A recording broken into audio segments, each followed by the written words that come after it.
Assalamualaikum warahmatullahi wabarakatuh.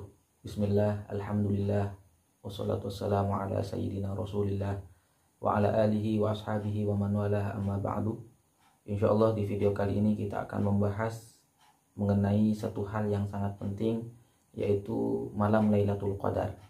Allah berfirman di dalam Al-Quran, Lailatul Qadri khairum min alfi syahr. Malam Lailatul Qadar atau malam kemuliaan itu lebih baik daripada 1000 bulan. Kalau kita hitung 1000 bulan itu sekitar 83 tahun. Artinya malam Lailatul Qadar lebih baik daripada 83 tahun. Oleh karenanya para ulama mengatakan bahwa jika kita beribadah di malam Lailatul Qadar, misalnya kita membaca Al-Quran, maka kita itu dianggap lebih baik daripada membaca Al-Quran terus-menerus lebih daripada 83 tahun. Kalau kita sholat di malam Lailatul Qadar, maka pahalanya lebih besar daripada kita sholat terus-menerus lebih daripada 83 tahun. Oleh karenanya sangat rugi jika kita melewatkan malam Lailatul Qadar begitu saja tanpa ibadah kepada Allah Subhanahu wa taala. Apalagi naudzubillah, jangan sampai ada di antara kita yang melewatkan malam Lailatul Qadar dengan bermaksiat kepada Allah Subhanahu wa taala. Naudzubillah, tsumma naudzubillah. Maka dari itu para ulama menganjurkan bahwa kita untuk berusaha mendapatkan keutamaan malam Lailatul Qadar, dan ini dicontohkan oleh Rasulullah Shallallahu alaihi wasallam. Di dalam banyak hadis disebutkan, karena Rasulullah Shallallahu alaihi wasallam yajtahidu fil ashril awakhir ma la yajtahidu fi ghairi. Rasulullah Shallallahu alaihi wasallam bersungguh-sungguh beribadah kepada Allah fil ashril awakhir, di 10 malam atau 10 hari terakhir bulan Ramadan, ma la yajtahidu fi ghairi, lebih baik daripada kesungguhan beliau di hari-hari yang lainnya. Di hadis lain disebutkan bahwa jika memasuki 10 malam terakhir, maka Rasulullah akan mengencangkan tali sarung beliau. Artinya beliau bersungguh-sungguh beribadah. Beliau hidupkan malam beliau. Beliau bangunkan keluarga beliau untuk beribadah kepada Allah Subhanahu wa taala. Ini sebagai contoh kepada kita bahwa beliau mencari keutamaan malam Lailatul Qadar. Maka dari itu sangat penting untuk kita semua mengetahui apa tanda-tanda malam Lailatul Qadar. Tanda-tanda malam Lailatul Qadar ini sebenarnya sudah disebutkan oleh Allah Subhanahu wa taala di dalam Al-Qur'an, dan disebutkan juga oleh Rasulullah Shallallahu alaihi wasallam di dalam hadis beliau. Di dalam Al-Qur'an Allah berfirman, Salamun hiya hatta matla'il fajr. Kesejahteraan di malam itu sampai terbit fajar. Salamun itu artinya kesejahteraan atau kedamaian. Jadi tanda pertama malam Lailatul Qadar adalah bahwa di malam itu hati kita merasa tenang. Mungkin lebih tenang daripada malam-malam yang lain. Kalau di suatu malam, di 10 malam terakhir, kita merasa ada ketenangan dalam hati kita, maka bisa jadi itu adalah malam Lailatul Qadar. Sebagaimana difirmankan oleh Allah Subhanahu wa taala dalam ayat yang kita bacakan tadi. Kemudian tanda kedua yang disebutkan oleh Rasulullah Shallallahu alaihi wasallam di dalam sebuah hadis, bahwa di malam Lailatul Qadar kebesokan harinya turun hujan atau gerimis.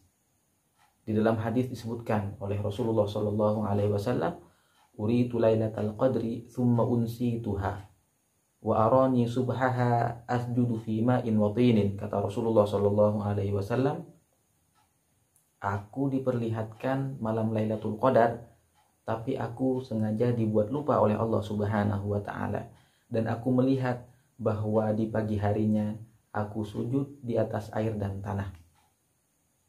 Di dalam hadis ini Rasulullah menyebutkan bahwa di pagi hari malam Lailatul Qadar beliau sholat atau sujud di atas tanah yang berair atau basah karena hujan atau gerimis, dan sahabat yang meriwayatkan hadis ini menceritakan bahwa kebesokan harinya, kebetulan ketika itu tanggal 23 bulan Ramadan di zaman Rasulullah SAW, kebesokan harinya yaitu di hari ke-23 Rasulullah sholat subuh dan tanah di Masjid Nabawi dalam keadaan basah, sehingga ketika beliau selesai sholat masih ada bekas tanah dan air di dahi dan hidung beliau. Jadi itulah tanda kedua, bahwa di pagi harinya atau di malam harinya turun hujan atau gerimis. Kemudian tanda yang ketiga dari malam Lailatul Qadar adalah bahwa keesokan harinya ketika matahari terbit, maka cahaya matahari agak redup dan tidak terlalu terang. Ini sesuai dengan hadis Rasulullah SAW, "Annasyamsa tatlu'u yawma idzin la syu'a'a laha." Bahwa matahari ketika terbit keesokan harinya la syu'a'a laha, tidak memiliki cahaya yang terang, artinya agak redup. Bisa jadi karena mendung atau yang lainnya. Jadi itulah 3 tanda dari malam Lailatul Qadar yang disebutkan di dalam Al-Quran dan disebutkan di dalam hadis Rasul Shallallahu Alaihi Wasallam. Kemudian kapan malam Lailatul Qadar itu akan turun? Kalau kita melihat kepada hadis-hadis Rasulullah Shallallahu Alaihi Wasallam, para sahabat banyak yang meriwayatkan bahwa di zaman Rasul pernah terjadi malam Lailatul Qadar di malam 21, pernah di malam 23, pernah di malam 25, pernah di malam 27, pernah juga di malam 29. Artinya kalau kita menyimpulkan dari hadis-hadis tersebut bahwa malam Lailatul Qadar dari tahun ke tahun memang bisa jadi tidak tetap. Artinya bisa saja di tahun sekarang malam kesekian, tapi tahun depan berbeda. Dan itu sesuai dengan disabdakan oleh Rasulullah Shallallahu Alaihi Wasallam di dalam hadis beliau, "Iltamisuha fil ashril awakhir min Ramadan fi kulli witrin." Carilah malam Lailatul Qadar di 10 malam terakhir, di setiap malam yang ganjil, sabda Rasulullah Shallallahu Alaihi Wasallam. Secara umum, itulah waktu yang Rasulullah tentukan, yaitu 10 malam terakhir di malam-malam yang ganjil. Imam Syafi'i menyebutkan, berdasarkan penelitian beliau terhadap hadis-hadis malam Lailatul Qadar, beliau lebih condong ke malam 21. Ada ulama yang lebih condong ke malam 23, dan ini sesuai dengan ijtihad masing-masing para ulama. Kemudian ada satu rumus yang disebutkan oleh Imam Al-Ghazali sebagaimana disebutkan di dalam kitab I'anatut Talibin jilid 2. Beliau menyebutkan bahwa jika kita ingin tahu malam Lailatul Qadar, kita tinggal melihat tanggal 1 Ramadan di tahun itu. Kalau bulan Ramadan tanggal pertamanya jatuh pada hari Ahad atau hari Rabu, maka menurut Imam Ghazali Lailatul Qadar akan jatuh pada malam 29. Kalau bulan Ramadannya berawal dari hari Senin, maka kata beliau malam Lailatul Qadar akan jatuh pada tanggal 21. Kalau tanggal 1 Ramadannya hari Selasa atau hari Jumat, maka menurut Imam Ghazali malam Lailatul Qadar akan jatuh pada malam 27. Kemudian kalau tanggal 1 Ramadannya jatuh pada hari Kamis, maka menurut Imam Ghazali malam Lailatul Qadar akan jatuh pada tanggal 25. Kalau tanggal 1 Ramadannya jatuh pada hari Sabtu, maka malam Lailatul Qadar akan jatuh pada malam 23. Itulah rumusan yang disebutkan oleh Imam Ghazali. Memang rumusan ini tidak disebutkan di dalam Al-Quran atau hadis secara khusus, namun ini semua berdasarkan kepada pengalaman dan penelitian beliau selama berhadapan atau mengalami berpuluh-puluh tahun bulan Ramadan. Dan Imam Abul Hasan Asy-Syadzili menyebutkan bahwa selama beliau berjumpa dengan bulan Ramadan, Lailatul Qadar tidak pernah meleset dari rumus tersebut. Kemudian, amalan apa saja yang perlu kita kerjakan di malam Lailatul Qadar yang mulia itu? Yang pertama, sebagaimana dicontohkan oleh Rasul, adalah lebih bersungguh-sungguh dalam beribadah kepada Allah Subhanahu wa taala.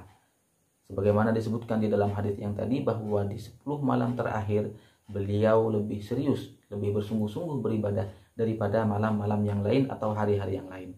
Kemudian yang kedua, kita menghidupkan malam. Karena di dalam sebuah hadis, man qama lailatal qadri imanan wahtisaban ghufira lahu ma taqaddama min dzambi. Barang siapa yang menghidupkan malam Lailatul Qadar karena iman atau percaya kepada Allah, wahtisaban dan berharap karunia atau pahala dari Allah Subhanahu wa taala, maka diampuni baginya dosa yang sudah lalu. Itu yang kedua. Kemudian yang ketiga, lebih menjauhkan diri daripada maksiat dan dosa. Karena di malam yang mulia ini tidak pantas kita berdosa dan bermaksiat kepada Allah Subhanahu wa taala. Kemudian amalan yang keempat yang diajarkan oleh Rasulullah Sallallahu Alaihi Wasallam adalah berdoa. Apa doa khusus di malam Lailatul Qadar? Doa ini diajarkan oleh beliau kepada istri beliau yaitu Siti Aisyah, Allahumma innaka afuwun tuhibbul afwa fa'fu anni. Ada riwayat lain yang menyebutkan Allahumma innaka afuwun karimun tuhibbul afwa fa'fu anni. Itu adalah doa yang diajarkan oleh Rasulullah kepada Siti Aisyah untuk mendapatkan keutamaan malam Lailatul Qadar. Kemudian amalan selanjutnya adalah menambah kuantitas dan kualitas ibadah kita di malam Lailatul Qadar. Jika di malam-malam yang lain kita membaca Al-Quran sekian, maka di malam Lailatul Qadar kita tambah porsinya. Jika dikira kita sekian, maka di malam yang mulia ini kita tambah porsinya. Itulah beberapa amalan yang perlu kita amalkan di malam Lailatul Qadar. Kita berdoa kepada Allah Subhanahu wa taala, semoga kita semua mendapatkan keutamaan malam Lailatul Qadar dan semoga kita tidak melewatkan malam Lailatul Qadar dengan hal yang sia-sia, apalagi bermaksiat dan berdosa kepada Allah Subhanahu wa taala, karena belum tentu kita memiliki usia 83 tahun. Tidak ada yang bisa menjamin hal itu.